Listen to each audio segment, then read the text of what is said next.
Hey there, everyone. It is Denise Salcedo. Welcome back to the channel. I am very excited to introduce to you my guest for today because he had one of the most shocking moments in AEW Dynamite last year, and he is just rising up that roster. Ladies and gentlemen, please welcome Action Andretti. What's up, Action?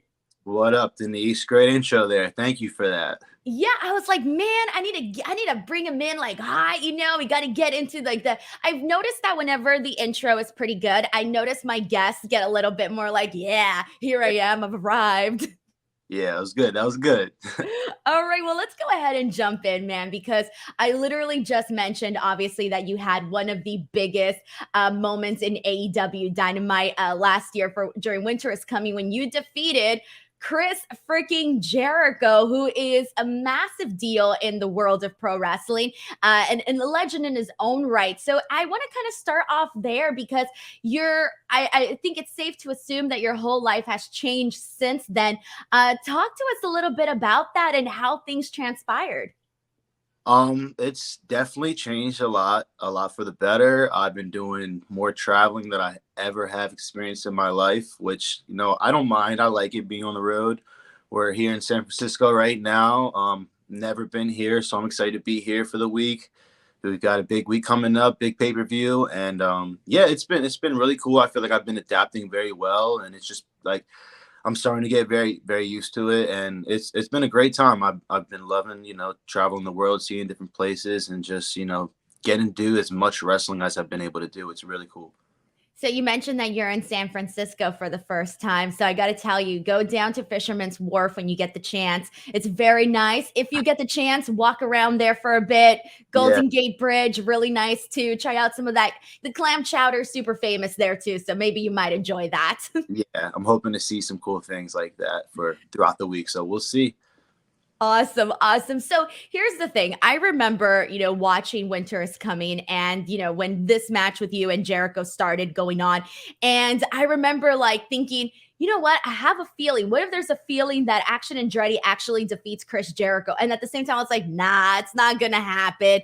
And then as the match progressed on, everybody, that crowd really started getting behind you. You were out there just like on fire. You get this win. It's this massive moment. I want to ask you, how did that specific moment feel like for you? How did it feel when you felt the crowd get behind you and all of that?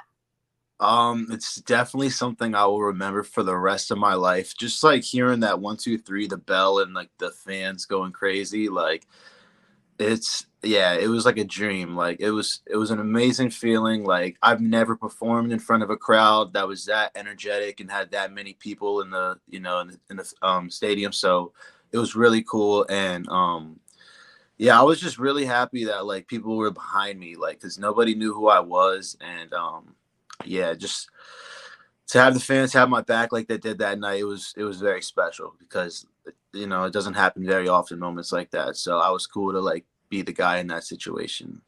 What was your reaction when they told you, like, hey, this is what's going to go down? You're going to go out there and you're going to have a match with Jericho on this big show. And then on top of that, you're going to be the one to go over. Like, what were you thinking? What was your reaction to that? And what was your like moment before you went out onto the actual, to do the actual matchup? Yeah, it was a lot because I really didn't think that that's what I was going to be doing that day. Like I just randomly got like called to like be there, but like I figured it'd be for some reason because like they were flying me out. Like any other time I've been to AEW, it's been like fairly local to me, and this was in Texas, which wasn't at all. And yeah, when they told me, I really couldn't believe it. It felt too good to be true. Like I was very like grateful to like first find out that I was gonna be wrestling Chris Jericho. Like that's a huge thing itself. And then when I found out I was going over, it really didn't like it really felt too good to be true. And like a lot of things were just going on in my head. I started getting like a little bit of like nerves, but excitement and just, wanting to tell everybody, but I couldn't. And yeah, it was just, I just took some time to myself after, got all my nerves out, like told myself this is happening. Like we're gonna go out there, we're gonna do this, we're gonna crush it. Like you're here for a reason, you're in this situation for a reason. And yeah, just went out there and Whew. I get like fired up just thinking about that night right now. You know, it was, yeah, me and Chris, we made magic happen out there, and we made a very, very special moment. And like he's the one that, you know, made it for me. So I can't thank him enough for what he's done. He he mentioned in a previous interview, Jericho, that he had seen your match with QT Marshall, and it was at that point that he realized that, like, hey, I want this guy to, like, defeat me and this and that, right? And so for you, like, to hear something like that, because it's Chris Jericho, and like I mentioned earlier, everybody knows his legacy in the wrestling industry. So to have somebody like Jericho see something in you as a performer, like as a wrestler, like how did that feel to basically have Jericho say, like, this is the guy, this is the guy? It definitely told me like I was definitely putting in like the right amount of hard work, you know, in wrestling and doing the right things. Like there's a lot of benefactors to like being a good wrestler, you know, and I definitely think, you know, I took my craft very serious, and you know, it was for me being at the right place at the right time in a way, you know, like that match like with that I had with QT, like the fact like Chris even had the time to like take and watch like some of that, like because he can be a guy who's like backstage doing several different things in AEW. And I was just very grateful that he like actually like even took the time to like check me out, and you know, like, you know, do a second like look like, oh whoa, like this kid's actually pretty good, and then, you know, stand there for like the whole entire match, and then like realize like, wow, this kid's like something special and I can do something with him. Like it's a very cool thing to know like that he was looking at me like that. Like that's, yeah. It's really cool, like, honestly, like, thinking about that. I was trying to put myself, like, in your shoes and, like, thinking about that, and I was like, "Man," like, you mentioned the timing, like, you would never even know, like, "Oh, hey, this guy who's doing a million other things took the time to watch, and then, you caught his eye and all of that." What feedback did you get after that match, and what feedback have you been getting? Because you've really been, thrusted into the spotlight in AEW, and, you're now one of the guys that would definitely consider, a rising star. So for you, like, what has the feedback been like from either Jericho, Tony Khan, or anybody else in AEW? Um, One of the biggest things I've honestly been told is to enjoy everything that's going on. Like that, like I've been told that a lot. Like, don't take any of this for granted right now. Like, don't get too caught up in all the other, you know, stuff that goes like comes with this. Like, just have fun and enjoy what's going on. But like when it comes to wrestling wise, it's just, you know, like keep getting better, you know, keep learning, because in wrestling the learning never stops. And whether it's like promo wise or, you know, in ring wise, just you can never stop learning with this. So it's just, you know, I try to stay, you know, stay active, stay studying, and, you know, keep coming up with new things to do and having different ideas, and just, you know, do stuff to stand out, you know. Exactly. And I think you've been doing pretty good because obviously I watched your match with Sammy Guevara. I watched your match with Daniel Garcia, your tag team stuff that you did with Ricky Starks, all of that. Even just getting all of those moments, I feel like I can only imagine you're already learning so fast. And it's like one thing, like, it's one thing to go out there and, be in these high profile spots, even like getting to do promo work at the Dynamite show in Los Angeles, all of those things. Based on what you've done so far, what's been your favorite aside from the Jericho victory? Oh, that's hard. I've had getting to I wrestled on Rampage against Daniel Garcia, and then like you said this past week against Sammy Guevara. So like to for me, like coming in here and being so new, and having the chance to main event both of those matches on Rampage was like a very like huge honor for me. The fact that like I was trusted with that, like that task to main event a show on TV, like that was definitely very special to me. Like just the fact that like Tony, like I said, like trusted me, and like being in that situation, like being so new to working TV and all that. So like having the main event on Rampage definitely was like a very special moment for me. But That's so cool. yeah, like wrestling on Dynamite too, like with, you know, then teaming up with Ricky, like I've been learning so much from Ricky as well, and just, you know, being able to team up with a guy who's so popular with the fans right now. He's got such a huge buzz going, and you know, I really like Ricky and his work. I was a fan of his before, you know, joining AEW. So the fact that I was, you know, paired up with him is really cool. And, you know, me and Ricky have been really cool together so far. And yeah, I'm excited to see what he does at Revolution with Chris. I like it because it's like you guys are both, up. You guys are both rising, so it is so cool to kind of see that pairing of both you and Ricky Starks, at least for for what we've been seeing. So, Action, I do want to ask you because, so it was after that match that you did with Daniel Garcia, where I was looking at you and I was watching your match, and I was like, damn, you know who this guy reminds me of? You remind me of AJ Styles, like AJ Styles, like back in Impact, back in TNA. And so it got me thinking, I don't know if he's somebody that influenced you or who some of your influences were, but I also mentioned it to Mark Henry, and Mark Henry was like, oh my God, I totally see it, this and that, right? So I do Yeah. want to ask you, who are some of your influences in wrestling? Who's somebody you've adapted, like taken notes from, I guess? Yeah. I definitely did watch a lot of early AJ Styles and even like his work today. Like he's been doing it for so long. He's definitely like one of the best to get in that ring, and just to like be compared to him is very, very like honoring for me. But when I was growing up, I watched a lot of Jeff Hardy and Rey Mysterio. Those two were huge for me. John Cena, I was a big fan of, and like Batista and The Undertaker.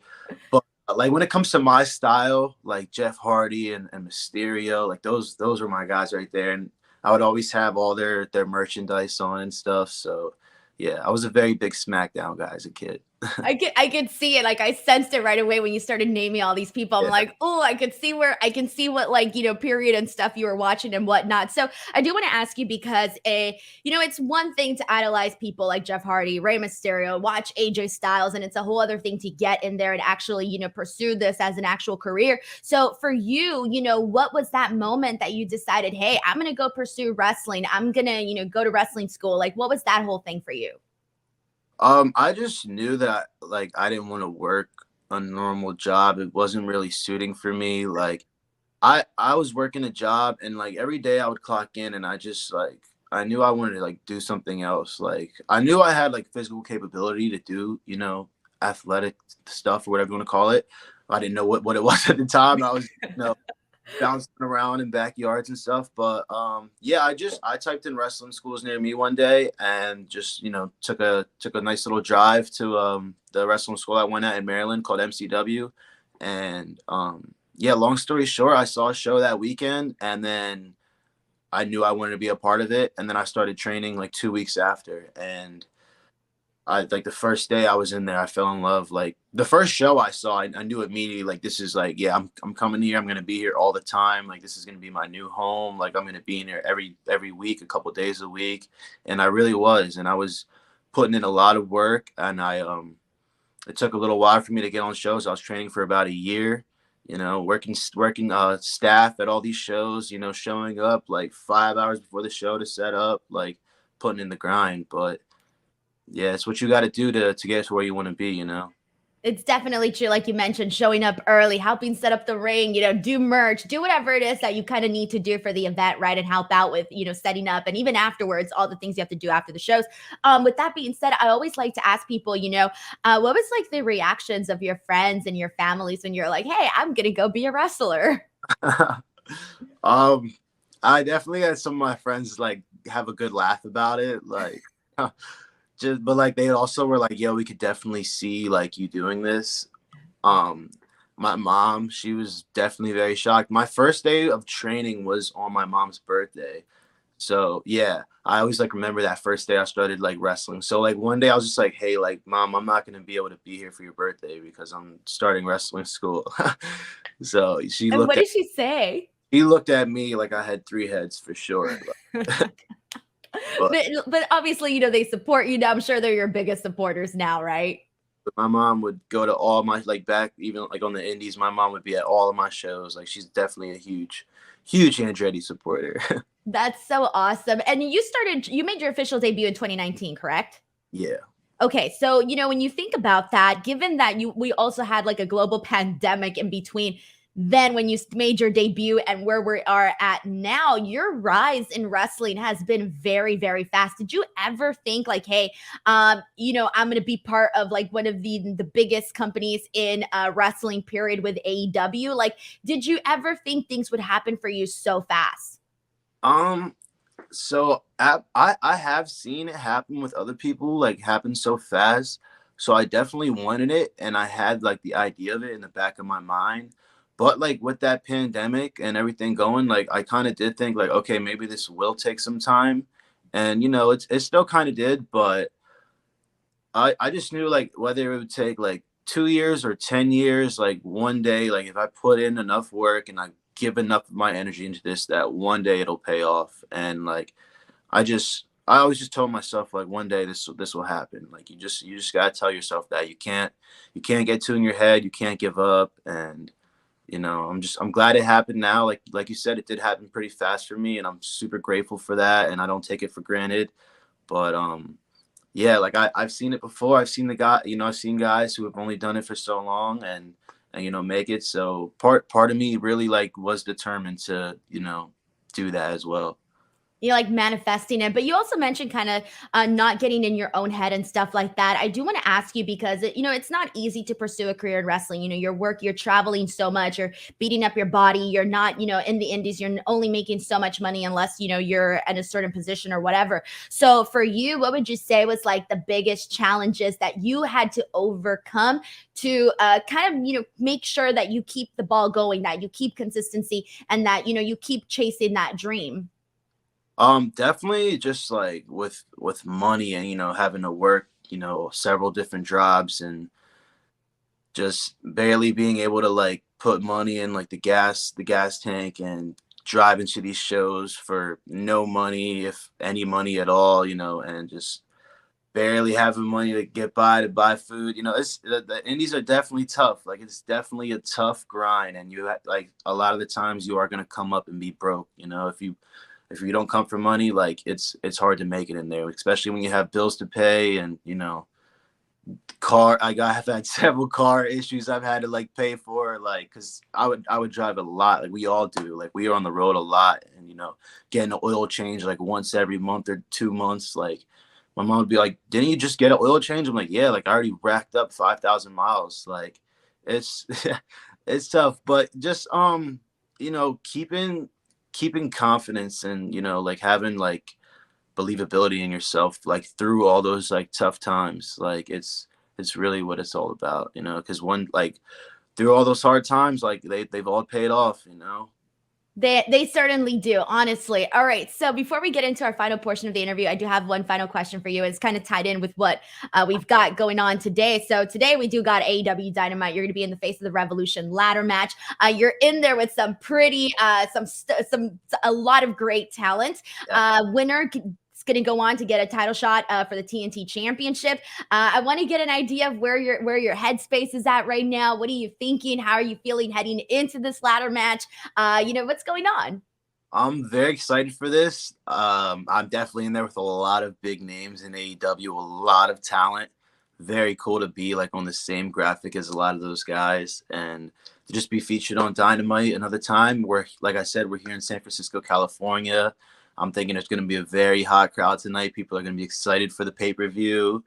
Um, I'm ready to do some reckless stuff and put my body on the line to get that number one contendership for the TNT Championship. So I'm ready. I've been prepping myself. I've been, thinking of different ideas of ways I can use a ladder to hurt people who are in my way. And yeah, I'm very excited. This is going to be a very interesting match. It's going to be a great Dynamite. It's a super stacked show. And, we got Dynamite Wednesday, a live Rampage Friday, and then the pay-per-view Sunday. It's like, this is going to be a kick-ass week of wrestling. I can't wait to watch that tonight and watch the show this weekend. It's going to be phenomenal. Action, I do also want to ask you one more question because I always like to ask people their goals, short term, long term. What are we looking at? What do you want to make sure you accomplish in AEW? I definitely want to first win this ladder match tonight. The Face of the Revolution ladder match it's huge to be in there. And if I could get the chance to have a shot at the TNT Championship and a shot at gold, that right there is a very big goal for me.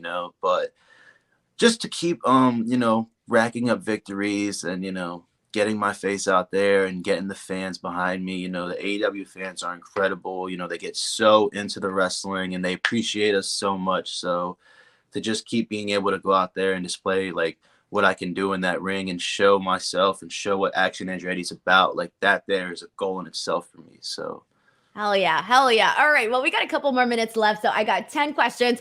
They're super random. You answer them as you please. And let's just learn a little bit more about you. So here we go. It's time for our lightning round portion of the interview. Question number 1. What was your first job? at a restaurant. What was your, like, were you like the bus boy? Like, what did you have to do? Food prep, and I did a little bit of dishwashing. It sucked, and I didn't do it for long. I've always wondered, when you work in a restaurant and you're doing food prep and you're hungry, like, do you ever think like, damn, I really want to eat that food? Yeah. Oh, the cooks used to cook for me. I used to eat. Oh, okay. Okay. I've always wondered that. I'm like, I like, you know, it was something that crossed my mind. Yeah, that was the perk of that job, free food. Question number 2. What has been the most difficult move to learn? Man. I don't know. There's not really many difficult moves. I hate to sound like cocky, but I don't think I've. Hey, if that's your answer, that's your answer. You're like, I could do it all. Maybe like, I don't know. Maybe like a satellite DDT, if anything, but okay. Yeah. All right. Question number 3. What's one thing outside wrestling that you're a big fan of? SpongeBob. Are you really? Oh yeah, watch it like every night. Oh my God. Okay, so I gotta ask you, because one of my addictions is SpongeBob memes all the time. There's like Facebook pages about it, and I will spend hours scrolling through them. Yeah, I can. Yeah, I recite SpongeBob all the time. Favorite SpongeBob character then? Definitely SpongeBob. He's the man. All right. That's so cool. Okay, I love it. Question number 4. Who are you the most nervous, excited? Who are you the most nervous or most excited to meet or wrestle in wrestling? There's a lot. There's a couple guys, so I'm a little nervous and excited to meet. But like, who I haven't met yet. Either or, like ones that you haven't met yet, or ones that you did meet already. Okay, yeah, it was pretty nerve-wracking meeting Sting. That was pretty cool. How was that interaction like? It was just it was fairly quick, you know, just like, hey, like, nice to meet you. Like, he had his whole face paint on, he had stuff to do. It was just a quick pass and go, but I definitely there's certain guys I have to build myself up to go up to, you know, still. Like I get it. You're like, oh my God, I'm co-workers with Sting. Press on with the day. Question number 5. What's your ultimate dream match? Man, these tough ones. I'm sorry I'm not answering these quick. No, you don't have to. It's okay. I call it lightning round, but you don't actually have to be like doing it fast. Because there's so many. But right now I'm just throw out Bryan Danielson. Hell yeah. Oh my God, that would be incredible. Question number 6. If you weren't a wrestler, what do you think you would be doing? Something in wrestling. Being a referee. I don't know. Maybe I'd try out like UFC fighting or something like that. But yeah. Definitely something in combat sports is what I gather. Yeah. Question number 7. Are you an introvert or an extrovert? I have a little bit of both. It definitely depends on like the situation I'm in and like what's going on with my day, but I can definitely be more like extroverted most of the time. Question number 8. What's one bad habit you're currently trying to break? Being late. I feel you. It's a tough one. Question number 9. What is your food Mount Rushmore? So like 4 food items that you're like, this is what I consider just delicious stuff, man. Here's a quick answer. Chicken, steak, donuts, and lasagna. Oh, hell yeah. It's all good stuff. My food Rushmore is like 20 heads, by the way. I can imagine you're like, wait, I gotta add this, add this side, this sweet, all of that. Question number 10, last one. What is your all-time favorite movie? The Hangover. Oh, that one's so funny. I love it. I love all of them. The whole series. Yeah, all three. Yeah, all three are great. Who's your favorite character from that one? Like, who do you find the funniest? Mr. Chow. Oh yeah, my favorite part is when he goes, yeah, but did you die? I always love that part. But did you die? Yeah, it was so good. My favorite is the dentist, though. He's so funny. Oh, Stu? Yes, Stu. There you go, Stu. Yeah, He's so funny. yeah. Awesome, awesome. Alrighty, Action. Well, there you go. Thank you so much for taking the time to chat with me and for playing this silly game with me. I really appreciate it. Before we go, just please let the people know where they can find you, where they can support you, and all of that good stuff. You can find me on all socials at Action Andretti. That's Action ANDRETTI. And thank you Awesome. for having me as well. Appreciate being on the show. Tune into Dynamite tonight to see if I can possibly become that #1 contender. Fingers crossed. I'm rooting for you, man. Alrighty, guys. Thank you so much for watching. This is Denise Salcedo. This is Action Andretti. Do not miss AEW Revolution this weekend, and we'll catch you guys next time. Bye, everyone.